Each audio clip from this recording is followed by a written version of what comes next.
تو بادشاہ نے کہا ایک دفعہ کہ میرے لیے دعا تو کراؤ، دلی کے حالات ذرا خراب ہے۔ تو کہنے لگے میں نے کبھی نہیں کہا دعا کے لیے، میں نہیں سفارش کرتا، آپ خود کسی کو بھیج دیں۔ نے مجبور کیا تو کسی اور آدمی نے کہا حضور انہوں نے کئی دفعہ خواجہ امیر خسرو سے دعا کے لیے کہا ہے بادشاہ نے، تو یہ آپ کو کہتے نہیں تو آپ دعا کر دیں۔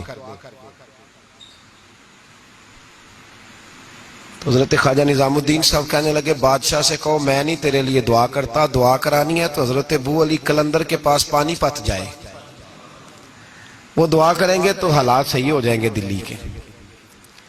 حضرت امیر خسرو نے جا کے بتا دیا کہ وہ کہتے ہیں وہاں سے دعا کراؤ، ادھر سے۔ کہنے لگے پھر تو نہیں جانا ہے؟ تو حضرت امیر خسرو کہنے لگے جی مجھے کسی اور کا رستہ آتا ہی نہیں، میں نے نہیں جانا۔ کہنے لگے اگر میں حکم کرا دوں تو کہا حکم کا میں پابند ہوں۔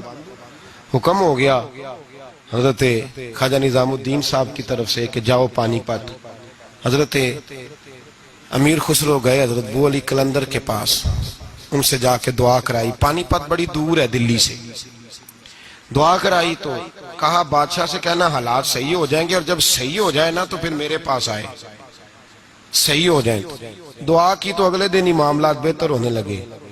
ایک ہفتے میں سب چیزیں بادشاہ کے کنٹرول میں آ گئیں، گھوڑے پہ بیٹھا، مٹھائی لی، پھل لیے، پانی پت گیا، حضرت سے جا کے کہا حضور میں حاضر ہوں، کیا بتانا تھا آپ نے؟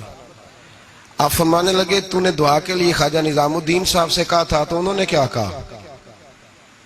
کہ جناب انہوں نے کہا آپ سے دعا کرائیں۔ فرمانے لگے میں دعا کروں جو ہر جمعرات خود خواجہ نظام الدین صاحب سے دعا کرانے جاتا ہوں، ہر جمعرات جاتا ہوں دلی اور ان سے دعا کرا کے آتا ہوں۔ تجھے پتہ یہاں کیوں بلایا ہے؟ یہ بتانے کے لیے کہ تیرے حالات خراب کیوں ہوتے ہیں۔ کہا حضور کیوں ہوتے ہیں؟ فرمانے لگے تیرے حالات اس لیے خراب ہوتے ہیں کہ تو حضرت خواجہ نظام الدین صاحب کی قدر نہیں کرتا، ان کی قدر شروع کر دے، میرا وعدہ ہے تیرے حالات صحیح ہو جائیں گے۔ انہیں قدر چھوڑ دی ہے رب کریم کے بندے کی، تیری بغل میں رہتے ہیں نا، ساتھ ہوتے ہیں، تو کہتا ہے وہ تو میری رینج میں ہے، مسئلہ ہی کوئی نہیں، تیرے پاس ہوتے ہیں۔ اور فرمایا انہوں نے وہ دعا کرتے تو اللہ تیرے پہ بڑا فضل کرتا، انہوں نے میرے پاس تجھے بھیجا ہی اس لیے تھا کہ تجھے ذرا قدر پتا چلے کہ اللہ والوں کی کوئی قدر بھی ہوتی ہے۔ ایسے ہی تو میرے بھائی یاد رکھیں، نسبت کا ایک درجہ ہے، اور یہ ہم نا چکروں میں پڑے رہتے ہیں جس کی وجہ سے نقصان اٹھاتے ہیں۔ اپنے آپ کو سمیٹ کے رکھیں، نظر پر، زبان پر، سوچ کو پابند رکھیں، اور سیدھا سیدھا جب خیر لینے کا ارادہ بندہ کر لیتا ہے تو پھر اللہ اس کے لیے اسباب بھی پیدا کر دیتا ہے، اور جس کی گردن اکڑی رہتی ہے اس کا نقصان ہوتا ہے۔ اللہ ہمیں سمجھنے کی توفیق عطا فرمائے۔